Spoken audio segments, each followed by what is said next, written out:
No consolation for him, Gus Poyet. Sunderland beaten as they were at the old Wembley in their only other League Cup final 29 years ago, but now hoping to avoid the runner-up and relegation double of 1985. The third win in the competition for Manchester City. 1970, 1976, and now 2014. And you can't argue with the stats. Just 2 goals conceded, one of them, of course, today. 22 goals scored. And Tillemont being congratulated by Joe Hart, who had to play second fiddle to the Romanian today. And let's get some City reaction now. Guy Havard is with Yaya Toure. Yaya, you scored one of the great Wembley goals. Did it need a bit of magic to turn it round for City today? Oh, well, it was unbelievable, you know. I think we need to win today, you know. It was very important, and I think Sunderlan made it difficult for us in the first half, and but I think it's unbelievable, you know. We deserve it, and we played well in the second half, yeah. What did the manager say at half-time? Oh, yeah, you know, the final is only one game, you know, and you need to enjoy it, and you need to win it, you know. And I think today we show we are a great team, and we show we can go until the end of the season, yeah. You scored some wonderful goals. Was that the best one? I think yes. It was important as well, and it was fantastic, you know. And Sami as well scored a fantastic goal now, and I think the team played very well today, and we deserve to win today, yeah. Were you very disappointed with the first half performance? A little bit, you know, because it's all well like that, you know. And I think Sunderland showed great spirit, you know, in the first half, and I think for us it was more important to continue to play well, and I think today we show we are a good team, yeah. Yeah, thanks very much for your time, Samir. You've had some misery here, haven't you, with Arsenal and Manchester City? How much joy for you to be man of the match and score that second goal? So much joy, so much pride as well, because, like you said, I lost my 2 finals that I played here, and today was really important to win. Our first half, you know, it was a little bit some memories of the game against Wigan, but in second half, we came with better intention, and we scored 3 goals. I'm really happy. I hope that this cup is going to bring some others. As a team, though, at half-time, did you feel under pressure? Because it wasn't quite happening for you, was it? Yeah, but, you know, we were still confident. We just said that we need to stay calm, to remain focused, and to play our football, to play higher up with more tempo, and we will make the difference, and that's what we did. Trophy today, the first of the season, but more to come possibly. Will this be a boost for you? I hope so, you know. We want to win everything. We're going to compete for the league, for the FA Cup, and we're going to try to make something in Champions League, even if it's going to be difficult. But like I said, I hope that this cup's going to bring confidence to the team, and we'll fight till the end. Well done today. Thank you.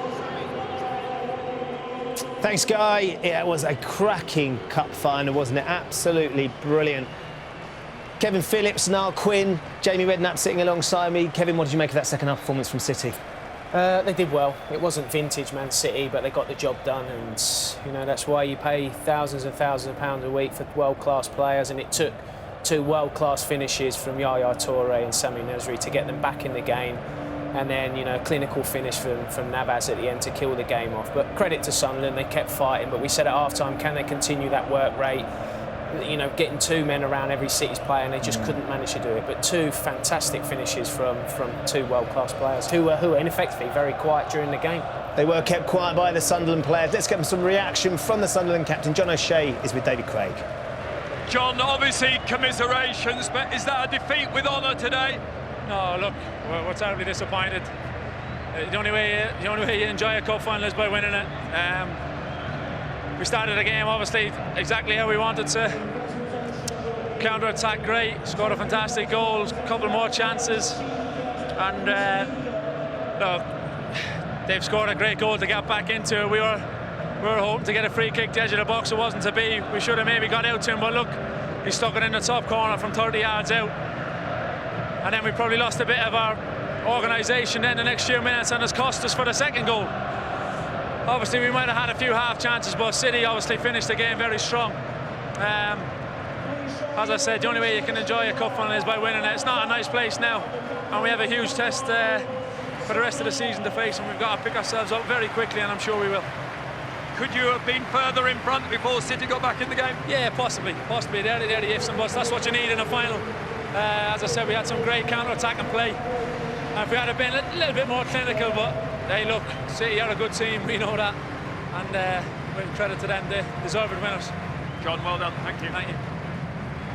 Desperately disappointing for John O'Shea and Sunderland, of course. Now, that first half, they were sensational. As Kevin was saying, was it purely just at the end of the day, there's the pace of the game just counted to it? And also the brilliance of Yaya Toure, which turned the game on its head, you know, because they were really uncomfortable, Manchester City, and the Sunderland players had worked so hard, and it was just a wham bam in a minute and a half, the whole thing had turned, and it turned because of brilliance. Those players can feel very proud of what they did for their team today.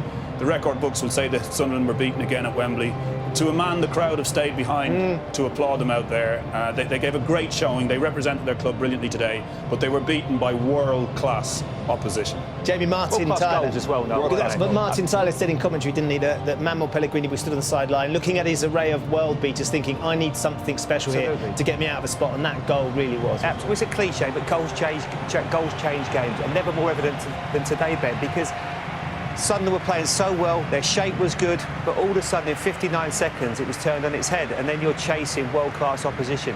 They even had chances at the end to maybe get it to 2-2. We talk about Stevens Fletcher's opportunity, but I can't honestly say it was a vintage City performance. They just did enough, and those big moments in games from Yaya Toure, from Nasri, that was the difference, because there wasn't a great deal to choose between the two sides up until that, if anything.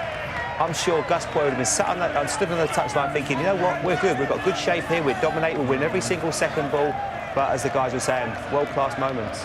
Delight for Manchester City and the captain as he makes his way up the steps. Let's join Martin and Gary for the presentation of the trophy. Yes, Ben, well, one of their great assets is this truly inspiring skipper, Vincent Kompany. And with him, a squad of great individual talents, as we've just seen in this second half.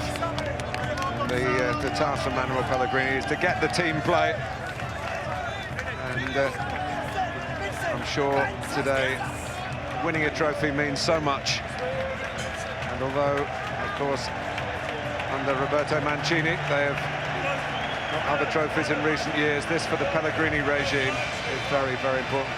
Very clever here with this final that they work it. There's two ways of going up, and the winners go up so that when they go up on that side, the side of the Sunderland fans, when they get up to the top, they will face the City fans, and they're just about to do that.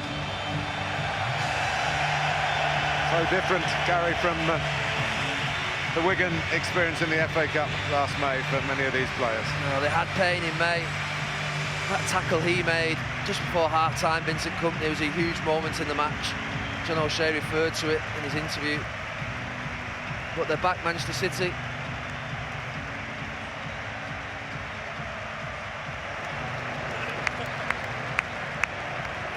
Well, these are the best moments in football. Going to get the Man of the Match trophy from Neil Smith, who won a competition, but this is the trophy that really matters.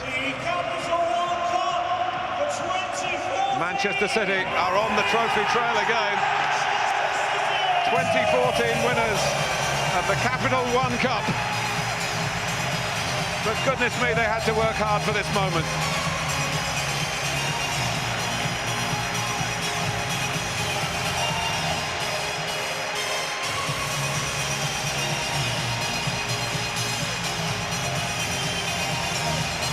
Well, they're getting used, the supporters, to being at Wembley.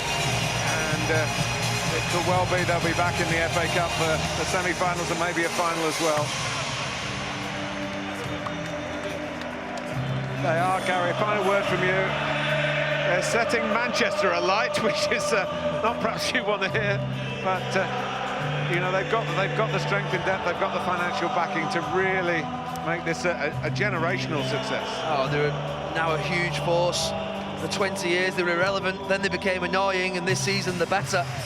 And I'd say he's a big part of it. Those two there, Aguero, Yaya Toure, huge players, take big games by the scruff of the neck, and that's what you need to do.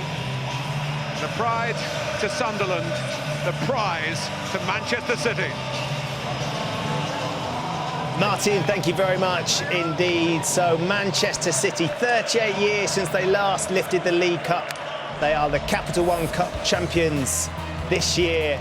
All the analysis on the cup final from my guests in the studio when we return.